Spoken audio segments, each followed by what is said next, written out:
Bienvenue à ce Countdown, cette pré-conférence de la journée d'études organisée par la Société suisse de chronométrie le mardi 28 septembre 2021 au Swiss Tech Convention Center. Et voici notre premier intervenant. Son père était horloger, mais a subi les affres de la crise et lui a fortement déconseillé d'aller dans ce domaine. Alors lui s'est orienté vers la propriété intellectuelle. Et il est allé jusqu'à Berne où il était vice-directeur de l'Institut fédéral pour la propriété intellectuelle, appelé aujourd'hui IPI. C'est là qu'il a découvert les inventions incroyables de l'horlogerie, qu'il est tombé en amour avec ce secteur. Et cela fait bientôt 30 ans qu'il a une vue d'ensemble de tout le secteur, vu qu'il est à la tête de l'AFH, la Fédération de l'industrie horlogère suisse. Bienvenue aujourd'hui à Monsieur Jean-Daniel Pache. Bonjour. Merci d'être avec nous. Comme on va parler des nouvelles complications dans le monde horloger, ce que j'aimerais savoir, Monsieur Pache, c'est vous, le célèbre vendredi 13 mars 2020, lorsque le Conseil fédéral a donné sa légendaire conférence de presse, vous étiez où et qu'est-ce que ça vous a fait? J'étais devant mon ordinateur, dans mon bureau à la FH, je suivais la conférence de presse. J'ai d'ailleurs suivi toutes les conférences de presse du Conseil fédéral en matière de Covid. Donc, je n'ai pas été vraiment choqué de ce que j'ai entendu. Lorsqu'on suit un peu ce qui se passe à Berne, on sait quelques jours à l'avance ce qui va se dire, ce qui va se passer. Donc, ce n'était pas la grande surprise pour moi. Pour vous, à quel moment est-ce que vous vous êtes rendu compte que ça allait toucher pas seulement un pays, mais l'entier de la branche? Je vais vous répondre par une anecdote. Je me trouvais dans un restaurant à Bienne. La télévision suisse alémanique fonctionnait. Et c'est là que j'ai entendu que le canton de Bâle-Campagne allait fermer les restaurants le lendemain. Et j'ai réalisé que le Covid était chez nous, dans nos régions. Et j'ai aussi réalisé ce qui allait se passer pour nous. Fermeture des magasins, fermeture éventuelle des frontières, fermeture des entreprises. Et le choc a été pour moi à ce moment-là. Et dites-moi, Monsieur Pache, c'est quoi les éléments les plus importants ou les plus marquants ou les plus difficiles aussi que vous avez vécu pour la branche ces derniers mois? Tout s'est emballé au printemps passé, donc en 2020. Et là, nous avons vu l'effondrement des exportations horlogères suisses, moins 80% en avril, moins 70% en mai. Ça a été vraiment difficile. Tout le monde était sur le pont, si je puis m'exprimer ainsi. Ensuite, les choses, je ne veux pas dire qu'elles se sont améliorées, il a fallu du temps, mais en fait, on a quand même senti que la reprise s'amorçait gentiment. On a fini l'année avec une baisse de moins 22%. Au début de la crise, on avait prévu moins 25, donc ça a fini avec moins 22. Et depuis, les choses s'améliorent, fort heureusement. L'année 2021 progresse positivement et nul doute que ça va se poursuivre. Alors, parmi les statistiques que vous publiez, on voit que tous les pays sont entre moins 15 et moins 35%, sauf un qui tire son épingle du jeu, qui fait plus 20%. Parlez-nous-en. C'est la Chine qui est devenue, durant cette crise, le premier marché de l'industrie horlogère suisse. Il faut savoir que la Chine a été le premier pays touché par le Covid, ça on le sait, mais c'est aussi le premier qui en est sorti et qui s'est repris depuis. Il faut aussi voir que les Chinois voyageaient beaucoup et avaient l'habitude d'acheter leurs produits de luxe en voyageant. Environ 70% des Chinois achetaient leurs produits de luxe en voyageant. Ne pouvant plus voyager, ils se sont évidemment rabattus sur le marché local, sur le marché chinois. Ça, c'est un élément de réponse. L'autre élément, il faut aussi relever que les autorités chinoises veulent favoriser le marché local, prennent des mesures dans ce domaine, notamment en introduisant des zones de libre-échange pour la consommation locale. C'est assez unique au monde d'avoir des zones de free trade dans le marché local, ce qui amène évidemment les Chinois dans ces régions. On pense notamment à l'île de Hainan qui est devenue un haut lieu du shopping. On relève aussi que les différentiels de prix entre la Chine et d'autres régions du monde ont diminué. Donc ces éléments-là expliquent le fait que la Chine est devenue le premier marché. On sait aussi que les Chinois vont augmenter encore leurs achats de produits de luxe.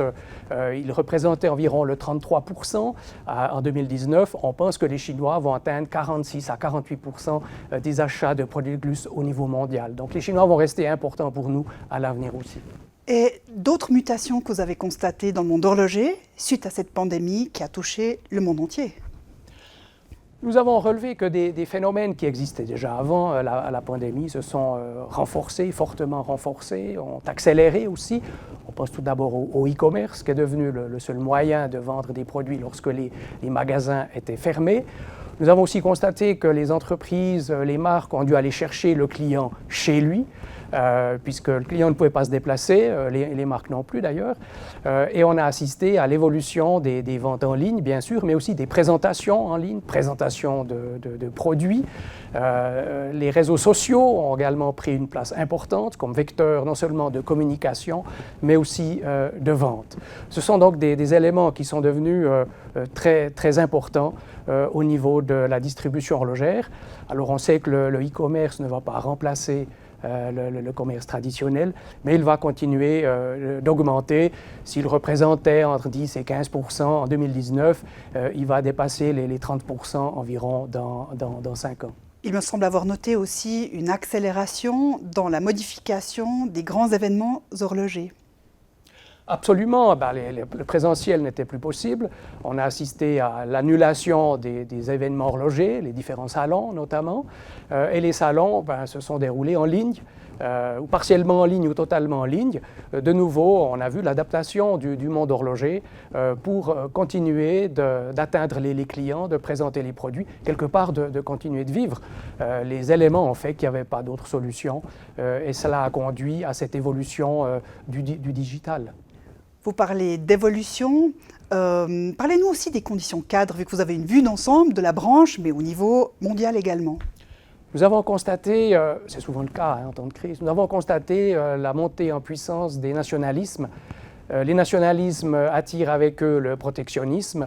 On a vu des États augmenter les droits de douane, introduire des procédures plus bureaucratiques, des exigences en matière de certification.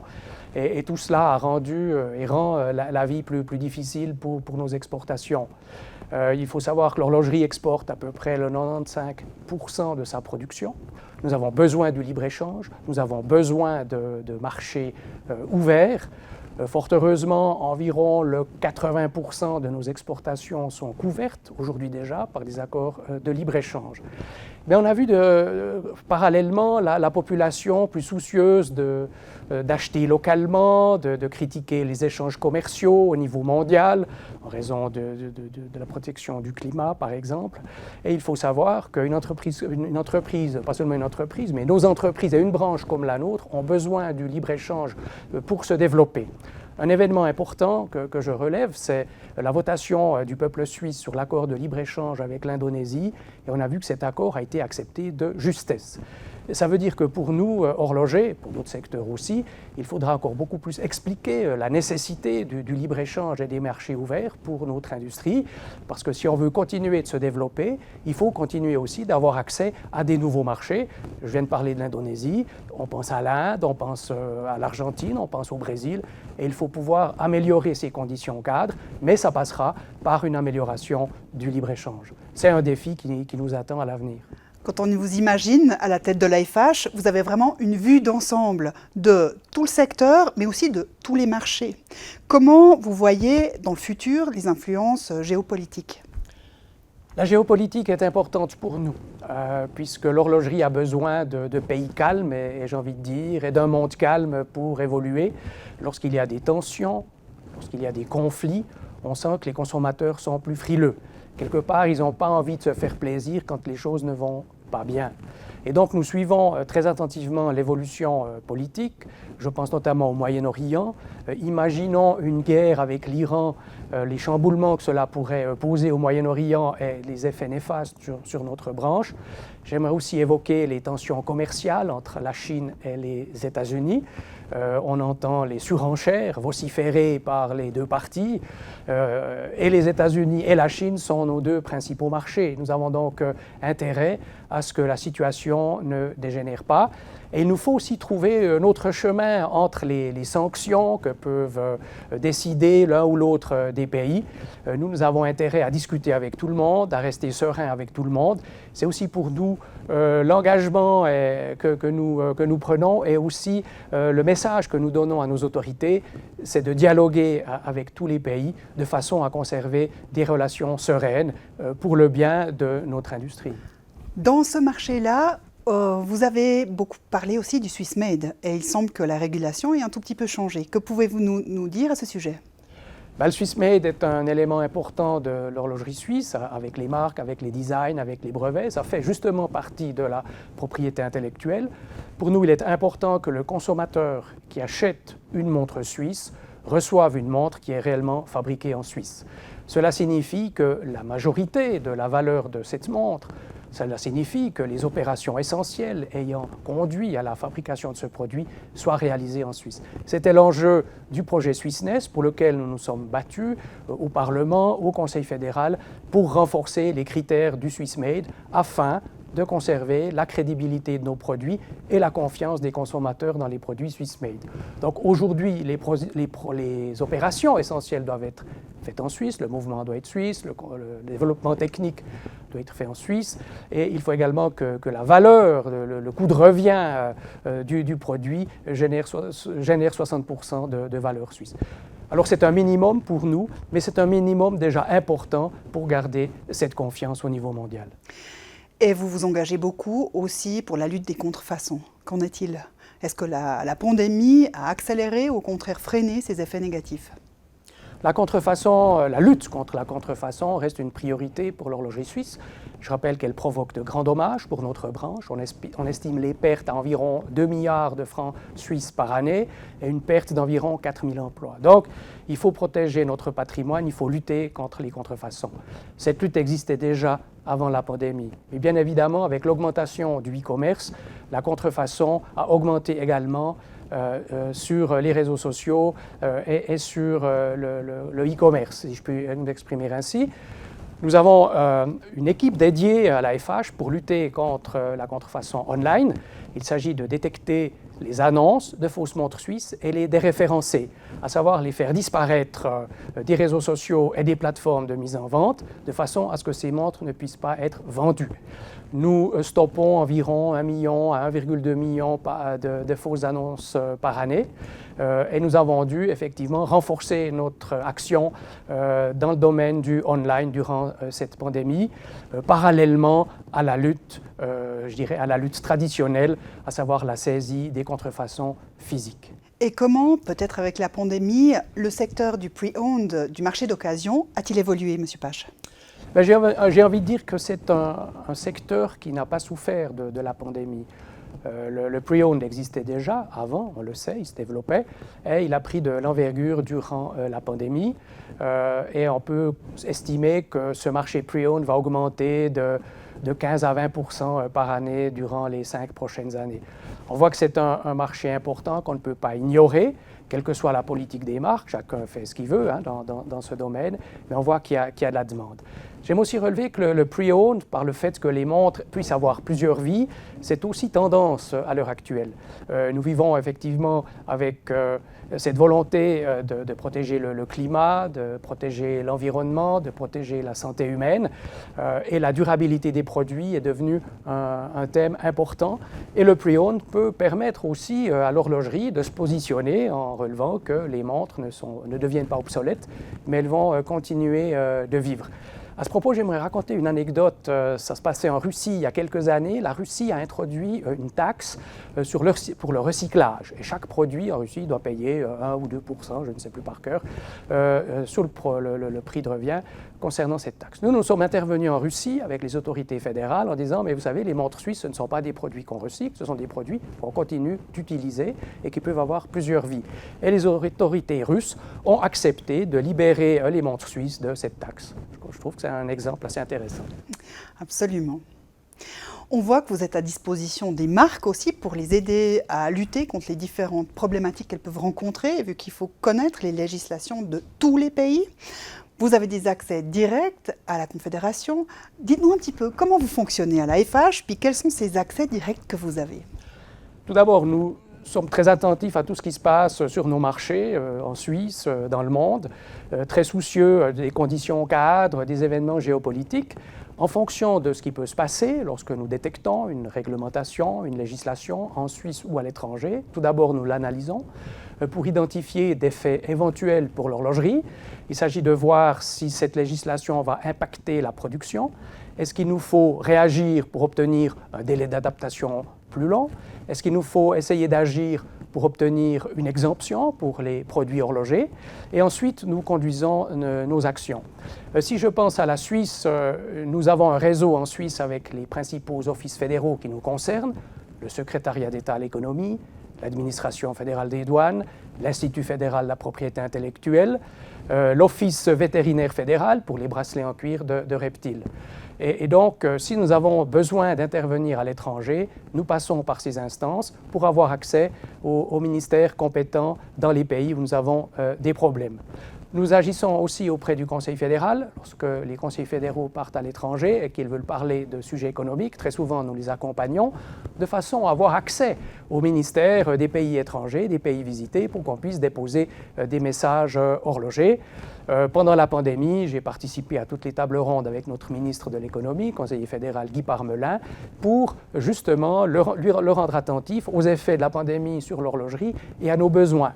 Le problème de l'ouverture des magasins, ouverture des entreprises, maintenir les frontières ouvertes, aussi maintenir le télétravail dans des circonstances, je dirais, raisonnables, etc. Et donc, c'est très important. Ensuite, il y a le Parlement. Lorsque des motions sont déposées au Parlement, il y en a toute une série qui se suivent depuis bientôt une dizaine d'années sur la problématique des bracelets en cuir de reptile liés à la protection des animaux. Nous intervenons pour défendre les intérêts de l'horlogerie suisse, éviter des interdictions, par exemple, l'importation de certains produits, et maintenir des législations qui nous permettent d'évoluer favorablement. Donc ces contacts avec les autorités suisses, mais aussi les autorités étrangères, je pense à la Commission européenne, aux autorités aussi en Inde, concernant la nouvelle législation en matière de métaux précieux en Inde, ces contacts directs nous permettent de défendre les intérêts de l'horlogerie suisse. Alors, suite à cette pandémie, on a entendu certains secteurs qui ont fait un recul de presque 7 ans. Je pense par exemple à l'aviation. Mais en ce moment, on voit des publications, des marques et des groupes qui sont extrêmement positives. Alors, Monsieur Pache, vous qui avez cette vue d'ensemble, comment est-ce que vous voyez ces éléments ? N'est-ce pas, lorsqu'on étudie la situation économique actuelle, on se compare à 2019. Ça ne sert à rien de se comparer à 2020, on sait que c'était assez catastrophique. Et nous constatons qu'à la fin, nous arrivons à la fin du premier semestre, nous pouvons relever que nous nous approchons des résultats d'avant la pandémie. Je suis donc optimiste sur l'évolution de la branche horlogère. Les chiffres qui sont publiés par les différents groupes viennent confirmer ce que nous constatons au niveau global de la branche horlogère. Il faut rester prudent. La pandémie n'est pas terminée, on le constate. Malheureusement, il y a encore des foyers qui peuvent apparaître ça et là. Ce qui est réjouissant pour nous, c'est de voir que nos produits restent attractifs. Les consommateurs du monde entier veulent acheter des montres suisses et c'est bien que nous puissions profiter de ce regain au niveau économique. Mais je ferai part d'un optimisme prudent. L'année 2021 sera positive, bien sûr, mais ce qui est plus réjouissant encore, c'est qu'on va vraiment s'approcher des résultats d'avant Covid. Alors, quels sont les grands défis qui attendent le secteur de l'horlogerie ? Le premier défi, je dirais qu'il est toujours le même, c'est de convaincre les consommateurs d'acheter des montres. Vous savez qu'aujourd'hui, on peut vivre sans montre à son poignet. Et donc, c'est un défi permanent par la beauté de nos produits, leur technicité, les explications qu'on peut donner, aussi les valeurs que nous transmettons avec nos produits, d'amener les consommateurs à acheter des montres suisses. Et ça, je dirais que c'est le premier défi. Nous sommes en concurrence avec d'autres produits que les consommateurs peuvent acheter, puisqu'ils ont le choix des produits qu'ils veulent acquérir. Ensuite, les défis, c'est d'avoir des marchés ouverts. C'est de pouvoir exporter nos produits, de ne pas être empêchés par des réglementations nationalistes, protectionnistes, et de pouvoir bénéficier de ce libre-échange et de marchés accessibles, puisque la Suisse et l'Europe ne suffisent pas à nos besoins. Ensuite, les défis, mais ça c'est les défis des entreprises, c'est l'innovation bien sûr. Les consommateurs sont friands d'innovation, de nouveautés, de nouvelles collections. Et c'est aussi le rôle finalement des journées de la Société suisse de chronométrie, c'est de voir un peu ce qui se passe, de voir qu'on continue de travailler pour l'avenir et de donner finalement, de donner envie. Et quels sont les grands rendez-vous de l'horlogerie ? Alors, mis à part les rendez-vous avec les consommateurs, et je dirais les jeunes consommateurs, hein, parce que ce sont les consommateurs de demain.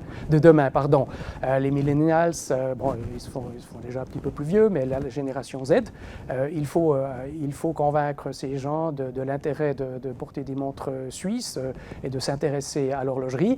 Et plus prosaïquement, voilà, l'atteinte des consommateurs se fait par des événements. Les événements où on présente nos produits, où on communique sur nos produits, et nous en arrivons aux manifestations de cet automne. Je veux parler des salons horlogers pour les marques, mais aussi pour les sous-traitants. Salons qui auront lieu à Genève, à Neuchâtel, à La Chaux-de-Fonds, et bien évidemment le rendez-vous du 28 septembre à Lausanne, la journée d'études de la SSC. Vous y serez, Monsieur Pache? Alors j'y serai très volontiers, je suis peut-être un des premiers qui me suis inscrit, parce que dès que j'ai vu qu'on pouvait s'inscrire, je l'ai tout de suite fait, vu qu'il y aura peut-être des restrictions, on verra, je l'espère pas, je m'y suis inscrit. Pour moi, je participe volontiers à ces événements de la SSC, ça me permet de sentir le pouls de la branche, de rencontrer des gens, et peut-être d'avoir un accès plus direct à la technique, si je puis m'exprimer ainsi. Moi, le pauvre docteur en droit qui fait surtout du lobbying, de la politique, de l'économie, c'est bien aussi de se plonger un peu dans la technique, même si je dois l'avouer, de temps à autre, je suis un peu décroché lors des présentations. Mais peu importe, je dirais que ça m'ouvre l'esprit sur ce qui se passe au sein de la branche. Je crois que cette année, ce sera le premier rendez-vous où on pourra se retrouver en présentiel après des mois, voire années, où on a été séparés. Donc c'est un rendez-vous à ne pas manquer. Mais c'est vrai aussi qu'on a voulu innover avec des présentations vraiment qui vont toucher tout le monde.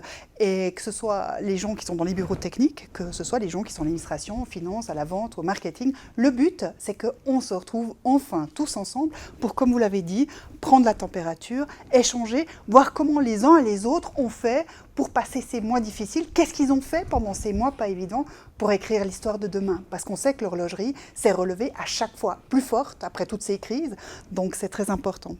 Mais vous aussi, vous avez un grand rendez-vous. Vous êtes bientôt à près de 30 ans à la tête de l'AFH. Il y a des changements qui s'annoncent pour vous aussi, n'est-ce pas? Ben oui, manifestement, je suis entré dans mon dernier mandat de 3 ans à la tête de l'AFH, donc je vais quitter dans moins de 3 ans. Donc voilà, une nouvelle vie va s'ouvrir pour moi. Je vais quitter la scène médiatique, la scène publique pour vivre autrement, un peu plus calmement, ce qui correspond aussi aux attentes de mes proches. Donc de plus forcément porter une montre au poignet, mais de vivre au rythme des saisons. Je porterai toujours une montre au poignet parce que je ne peux pas vivre sans montre au poignet, ça fait partie de ma vie. C'est la première chose que je fais le matin après la douche, c'est de porter une montre. Donc ça, je vais continuer. Par contre, vivre autrement, certainement. Alors, bienvenue à tout le monde qui aime l'horlogerie, les passionnés d'horlogerie, ceux qui sont dans la technique, ceux qui fabriquent ces montres extraordinaires, ceux qui inventent, ceux qui innovent, ceux qui nous inspirent. Bienvenue, on a tous rendez-vous le 28 septembre 2021 au Swisstek Center pour les 400 premiers inscrits, si l'OFSP nous le permet, et pour les autres en streaming. Merci infiniment, Monsieur Pache, d'avoir échangé ce moment avec nous. C'était passionnant de vous entendre et de sentir un peu plus l'intérieur de comment vous vivez à l'AFH. Merci infiniment. Merci à vous et au 28 septembre.